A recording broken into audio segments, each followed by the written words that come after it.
toujours rêvé qu'il y ait un institut de culture chinoise à Tahiti, en Polynésie. Parce que nos enfants ne parlent plus le chinois. Nos écoles chinoises sont fermées. Les 3 écoles chinoises étaient fermées. Il n'y avait plus possibilité d'éduquer le chinois à nos enfants. Même si à l'époque, le centre culturel dont certains avaient rêvé ne portait pas encore le nom de l'Institut Confucius, il n'empêche, c'est par là que le processus a commencé. Et lorsque l'université entre en jeu, lorsque notre université a proposé la création pour la première fois de l'Institut Confucius, eh bien, ces 2 projets se recoupaient immanquablement.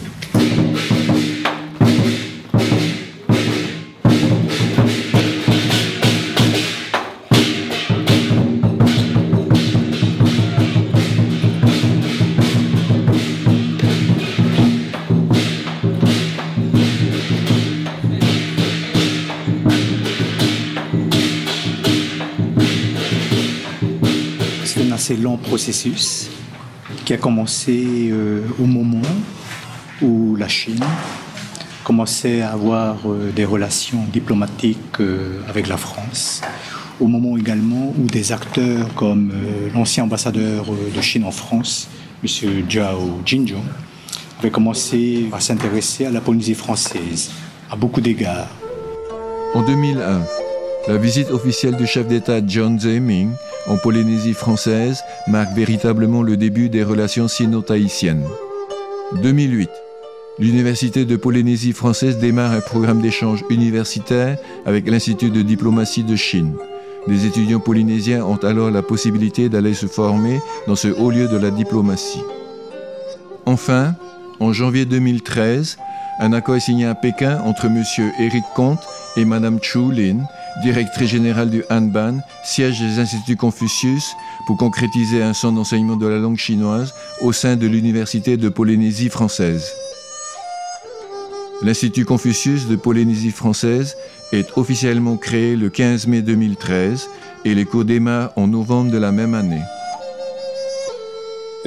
Pour nous, c'est à la fois donner une ouverture à nos étudiants, avec des possibilités aussi de travail, d'échanges internationaux, puisque nous avons quand même comme partenaire l'Institut de la diplomatie de Chine, donc une grande école qui forme de nombreux diplomates. Ça, c'est un enjeu. Et c'était aussi d'apporter à la Polynésie et à la communauté chinoise de Polynésie et à la population polynésienne une meilleure connaissance de cette culture. 在法国这个境内第16所孔子学院，那么在法国，也是法属波利尼西亚是第1所孔子学院。那么孔子学院之所以很重要，那么是因为中国在过去的35年取得了翻天覆地的变化。那么孔子学院呢，通过在这里建设一所孔子学院，使更多的人能够了解中国文化，特别是通过学习。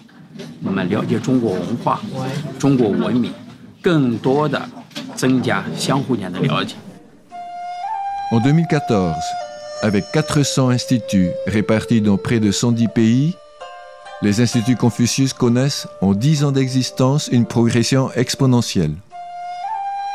Le champ de notre travail se concentre plutôt autour de 3 ou bien 4 axes principaux.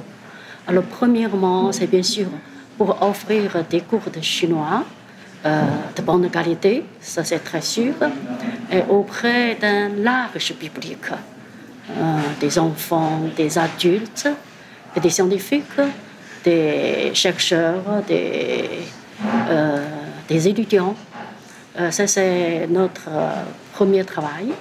Et deuxièmement, on organise des activités, des conférences, des ateliers et aussi surtout d'autres manifestations, toujours liées à la culture chinoise. Peinture, calligraphie, culture générale, confucianisme, bouddhisme, taoïsme. C'est tout cet univers culturel que nous avons l'ambition de faire colporter par ce modeste Institut Confucius. la langue est importante. C'est incontournable, pratiquement, et nos enfants, c'est une aubaine qu'ils sachent à parler au moins le chinois. C'est plus facile de communiquer, c'est plus facile de faire du commerce, d'avoir des relations soit économiques, soit politiques, soit sociales. Hein? 这里是大溪地孔子学院的图书馆，大概有3000本书，就是韩版给我们。图书馆里有各种各样的书，比如说在这儿是上课的书，在这儿是词典。我们的学生可以来这儿学中文。En quelques mois d'existence, l'Institut compte 180 inscrits issus de la population estudiantine ou civile. À la fin du cursus, une attestation est délivrée avec la possibilité de passer les épreuves du HSK. C'est le seul test reconnu de la langue chinoise. Il permet d'évaluer et valider son niveau de mandarin sur le plan international. Il ouvre ainsi un accès aux universités chinoises. 我来自中国的北京，我是外交学院的老师。听说这是一个非常美丽的度假胜地，然后风景非常的优美，人民很热情。来了这里以后，的确发现这里的确是一个名副其实的旅游胜地，是人间天堂，景色非常优美。我很高兴能够在这里工作。J'ai voulu donc apprendre le mandarin et je vois les applications concrètes dans la mesure où la Chine prend une part de plus en plus croissante en Polynésie. C'est vrai que là, c'est une porte ouverte sur l'Asie, qui, oui, c'est une façon totalement différente de penser le monde, de penser les relations humaines. Donc voilà, c'est très enrichissant. Dans le siècle que nous entamons aujourd'hui, ça va être le siècle de l'Asie. On voit bien que la roue commence à tourner vers l'Asie. Tout se passe pratiquement en Asie. Tout l'argent aujourd'hui, toute l'économie tourne autour de l'Asie. Donc, par la force des choses, c'est une bonne chose pour la Polynésie. On s'ouvre vers l'Asie. On est déjà ouvert sur l'Europe, sur l'Amérique.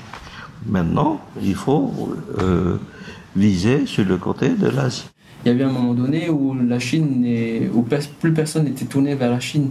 Désormais, encore une fois, la Chine est le centre du monde. Donc c'est quelque chose qui grandit, c'est une société qui grandit et auquel il faut s'intéresser. 21 plus 7, 28.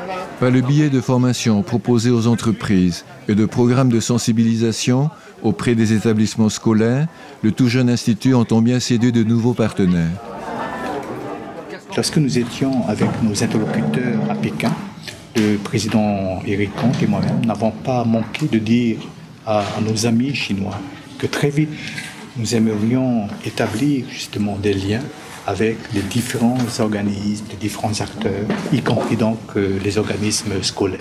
On a parlé d'un colloque international sur le rôle économique, social, politique de la diaspora chinoise dans le Pacifique. Voilà, je pense que c'est un bon sujet, ça fait partie des choses un peu universitaires, mais qui touchent vraiment à des thématiques multiples. La communauté chinoise de Tahiti s'est implantée par vagues successives à partir de la fin du 19e. Créée dès 1872, l'association Sinitong est à l'origine une société de secours mutuel pour venir en aide aux ressortissants chinois les plus démunis. En 1911, elle devient une société civile immobilière.